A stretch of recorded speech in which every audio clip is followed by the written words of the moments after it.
बड़े धूमधाम से शादी की तैयारी चल रही थी। पंडित जी फेरों के मंडप में बैठे हुए मंडप को सजा रहे थे।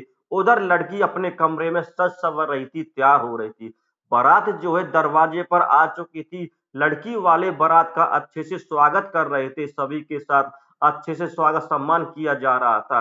पंडित जी लड़की के माँ बाप से कहते हैं कि फेरों का शुभ मुहूर्त आ गया है, आप लड़की को ले आइए। लड़की के माँ बाप जैसे ही लड़की के कमरे में लड़की को लेने के लिए जाते हैं, तो वह लड़की के माँ बाप कमरे में देखते हैं कि वहां पर लड़की है ही नहीं। लड़की घर से कहीं भाग जाती है। अब लड़की के माँ बाप जो लड़की के लिए इधर उधर ढिंडोरा मचाते हैं कि लड़की कहाँ गई, लड़की कहाँ गई। लेकिन लड़की का किसी को पता नहीं होता। पंडित जी के पास आकर लड़की के माँ बाप कहते हैं कि लड़की घर में नहीं, वो कहीं चली गई है।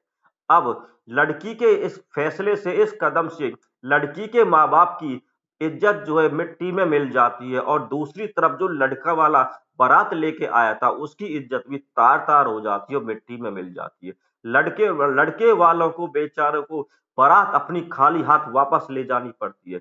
आखिर लड़की कहाँ चली गई थी, इस बात की पूरी जानकारी लेने के लिए, पूरी सच्चाई जानने के लिए वीडियो के अंत तक बने रहिए। वीडियो को लाइक कीजिए, चैनल को सब्सक्राइब कीजिए ताकि मेरा हौसला बढ़ता रहे। नमस्कार दोस्तों, स्वागत है आपका हमारे यूट्यूब चैनल। दोस्तों, सत्येंद्र नाम का लड़का होता जिसकी उम्र 25 साल की होती है। सत्येंद्र जो है सरकारी नौकरी की तैयारी कर रहा होता, वह पढ़ लिख कर आईएएस अफसर बनना चाहता है। लेकिन सत्येंद्र जो माँ बाप होते हैं वो अपने बेटे की शादी करना चाहते हैं और उससे बार बार शादी करने के लिए कहते रहते हैं। सत्येंद्र जो कहता है कि मुझे अभी पढ़ना, मुझे आईएएस अफसर की तैयारी करना, मुझे आईएएस अफसर बनना, उसके बाद मैं शादी करूंगा। लेकिन जो सत्येंद्र के माता पिता होते हैं वो सत्येंद्र की एक भी बात नहीं मानते और कहते हैं कि तू पहले शादी कर ले, पढ़ाई लिखाई तेरी बाद में होती रहेगी। अब जो है सत्येंद्र अपने माँ बाप की बात मान लेता है, और सत्येंद्र के जो माँ बाप होते हैं वो उसके लिए मोनिका नाम की लड़की को पसंद कर लेते हैं। मोनिका का रिश्ता सत्येंद्र के साथ हो जाता है। शादी की तारीख तय आती है। सत्येंद्र जो है बारात लेके मोनिका के दरवाजे पर पहुंचता है। बारात का जोरदार स्वागत किया जाता है। जैसा कि मैंने आपको पहले बताया, उधर दरवाजे पर बारात खड़ी होती है और उधर लड़की अपने कमरे में सज संवर रही होती है। पंडित जी जो है फेरों के मंडप को सजा रहे होते, फेरों की तैयारी कर रहे होते और लड़की वालों से कहते हैं कि शादी का मुहूर्त निकला जा रहा है, फेरों का मुहूर्त निकला जा रहा है, आप लड़की को लेके आइए। लड़की के माँ बाप लड़की को लेने के लिए उसके कमरे में जाते हैं। जैसे ही उसके कमरे में जाते हैं तो कमरे में लड़की मिलती नहीं, वो कहीं चली जाती है। अब लड़की जो है अपने शादी के मंडप को छोड़कर भाग जाती है। वह किसी एक लड़के से प्यार करती है जिसका नाम वैभव होता है। वैभव एक सरकारी क्लर्क होता है। वह वैभव से प्यार किया करते हैं, दोनों एक दूसरे से शादी करना चाहते हैं। लेकिन लड़की के जो माँ बाप होते हैं लड़की के फैसले के खिलाफ सतेंद्र से शादी कराना चाहते हैं। अब लड़की वैभव के साथ भाग जाती है जो एक सरकारी क्लर्क होता है। अब जो है सतेंद्र को अपनी बारात वापस लेके आनी पड़ती है। सतेंद्र की परिवार की और सतेंद्र के घर वालों की इस बात में पूरी बेइज्जती होती है। लेकिन उससे भी ज्यादा बेइज्जती और इज्जत खराब होती है लड़की वालों की। उनकी लड़की भाग गई उनके घर को छोड़ के। अब सतेंद्र जो फिर से अपनी पढ़ाई में लग जाता है और फिर से पढ़ाई लिखाई शुरू कर देता है।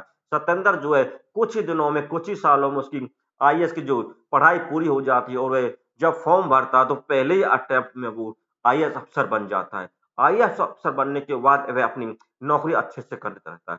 उधर दूसरी ओर जो मोनिका होती है वैभव के साथ शादी कर लेती है। वैभव के जीवन में हंसी खुशी, परिवार में हंसी खुशी रहने लगती है। उसके सास ससुर भी उससे बहुत प्यार करते हैं। लेकिन एक दिन जो वैभव होता है किसी रिश्वत के आरोप में पकड़ा जाता है और उसे जेल हो जाती है।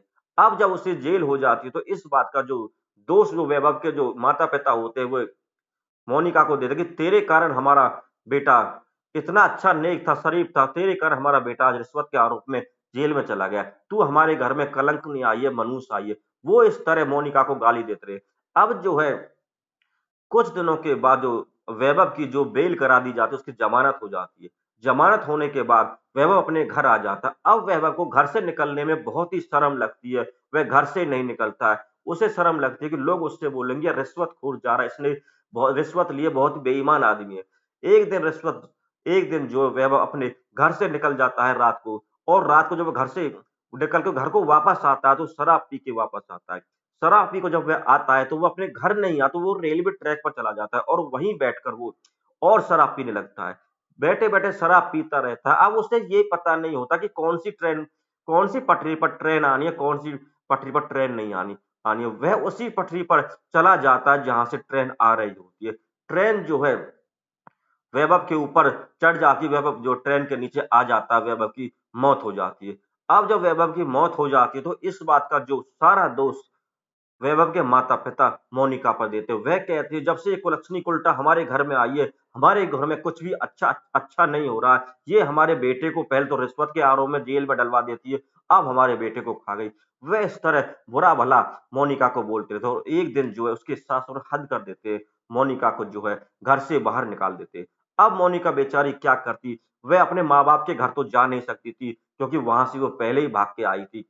अब वह बेचारी जाए तो भी कहाँ जाती? अब जो मोनिका जो होती है, वह जो है गलत धंधों में पड़ जाती है, गलत काम करने लगती है। वह जो है देह व्यापार के काम में उतर जाती है। वह होटल में जाने लगती है, होटल में वह तरह-तरह के लोगों के साथ रिलेशन बनाती है, उनके साथ संबंध बनाती है और बहुत सारा पैसा कमाती है। कुछ साल उसका यह काम बहुत अच्छे से चलता है, उसने बहुत सारा पैसा कमा लिया होता है। एक दिन मोनिका की जो तबीयत खराब हो जाती है, तबीयत खराब होने के कारण वह हॉस्पिटल में दिखाने के लिए जाती है। जब वह वहाँ दिखाती है, डॉक्टर उसका चेकअप करते हैं, तो वह एचआईवी पॉजिटिव हो जाती है। इस बात को सुनकर जो है मोनिका को बहुत धक्का-सा लगता है, वो बिल्कुल टूट जाती है। अब उसका जो एचआईवी पॉजिटिव इतना आगे बढ़ चुका था, वो एड्स में बदल जाता है, उसका इलाज नहीं होता है। अब वो दवाई-गोली खा के जैसे-तैसे अपना गुज़ारा कर रही होती है। अब जब इस बात की पता होटल वालों को चलता है, तो होटल वाले भी उसे अपने होटल से धक्के मार के निकाल देते हैं। अब बेचारी कहाँ जाती? अब उसके पास जो पैसा होता है, उन पैसों से किराए का मकान मकान में रहने लगती है और उसके जो ऐशो-आराम होते हैं, वो ज़्यादा होते हैं। अब वो जो जो उसका पैसा होता है, बगैर कमाए तो राजाओं के खजाने भी खाली हो जाते हैं। मोनिका तो चीज़ ही क्या है। अब वो कमाती-धमाती तो कुछ भी नहीं है और उसके ऐशो-आराम थोड़े ज़्यादा होते हैं। शराब पीना, अच्छा-अच्छा खाना खाना, अच्छे-अच्छे कपड़े पहनना, ये उसका शौक होता है। कुछ ही कुछ ही महीनों, कुछ ही सालों में उसके सारे पैसे खर्च हो जाते हैं। अब तो उसके पास खाने-पीने और दवाइयों के पैसे भी नहीं रहते। अब वो बेचारी कहाँ जाती है, उसका शरीर भी पूरा कमज़ोर हो जाता है। वह एक मूँगफली की रेहड़ी डालती है और रेहड़ी पर मूँगफली बेचना शुरू कर देती है। अब वह जैसा भी 100, 200, ₹500 कमाती है, उसे खाती-पीती है और अपना दवाइयों का इलाज कराती है। अब जो है, मोनिका के पास रहने के लिए घर भी नहीं होता है, वो उसी रेहड़ी पर सो जाया करती है। बरसात आती है तो बरसात में वो रेहड़ी पर तिरपाल डाल देती है और वहीं रहती है।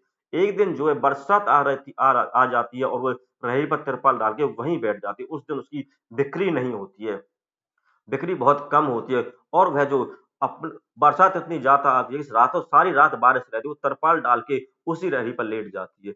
बरसात के बाद जब ठंडी-ठंडी हवा चलती है और हवा चलने की चलती रहती है, तो जो मोनिका होती है, वो लेटे-लेटे रेहड़ी पर अपने प्राण त्याग देती है। प्राण त्यागने के बाद उसके हाथ में कुछ नोट होते हैं और वह नोट हवा से उड़ते रहते हैं और जो रेहड़ी होती है उसकी ढकी होती है, किसी को पता नहीं होता किस रेहड़ी के अंदर क्या है।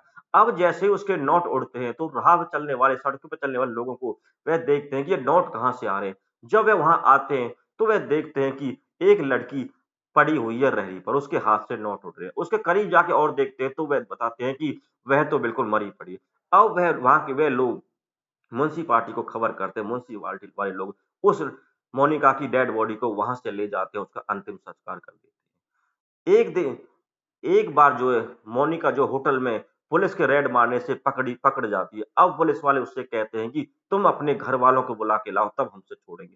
अब मोनिका का जो घर वाले कोई नहीं होते, माँ-बाप को पहले ही छोड़ चुके थे, पति उसका मर चुका होता है और सास-ससुर ने उसको धक्के मार के घर से बाहर निकाल दिया। अब उसके पास सतेंद्र का नंबर होता है। सतेंद्र का नंबर जो पुलिस को दिया जाता है, तो सतेंद्र उस समय डीएम होते हैं। सतेंद्र उस बुलाया जाता है, सत्येंद्र वहाँ आते हैं, तो सत्येंद्र उसे एक बार उसे छुड़वा लेते हैं, लेकिन वह कहती है कि मुझे अपने साथ ले चलो, तो सत्येंद्र उसे अपने साथ तो नहीं लाता, उसे छुड़वा देता है। दोस्तों इस तरह इस कहानी का अंत हो जाता है। तो कैसी लगी आपको यह कहानी? जो मोनिका ने किया था, क्या उसने ठीक किया था, क्या उसने गलत किया? इस बारे में आपकी क्या राय है? हमें कमेंट करके ज़रूर बताइए।